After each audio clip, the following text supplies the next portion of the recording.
আব্বা এখনো আইতেছে না কেন? ফর্ম ফিল আপে তোমার কয় টাকা লাগবো? বকেয়া বেতন আর জরিমানা সহ 5,200। আমার কাছে 2200 আছে, এখনো 3,000 লাগবো। আব্বা কইছে আনবো, কিন্তু আব্বা এখনো আইতেছে না। ফর্ম ফিল আপের আর 10 মিনিট আছে। আমি এখন যে কি করি চাচা? টাকাটা পাইলে তোমার খুবই উপকার হইতো, তাই না বাজান? এবার ফর্ম ফিল আপ না করতে পারলে পড়াশোনা বন্ধ হয়ে যাবো চাচা।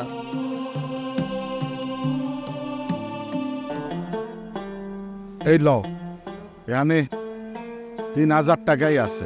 যাও যাও বাজান, তাড়াতাড়ি যাও, ফর্ম ফিল আপটা কইরা ফেলাও। আপনি চেনেন না জানেন না, আমার এই 3,000 টাকা দিয়ে দিলেন চাচা। বাজান রে, আমার কাছে না লেখাপড়ার মূল্য সব চাইতে বেশি। আর তোমার মধ্যে যে আগ্রহ দেখতাছি, একদিন তুমি অনেক বড় হবা। যাও যাও, তাড়াতাড়ি যাও, ফর্ম ফিল আপটা কইরা ফেলাও। যাও বাজান।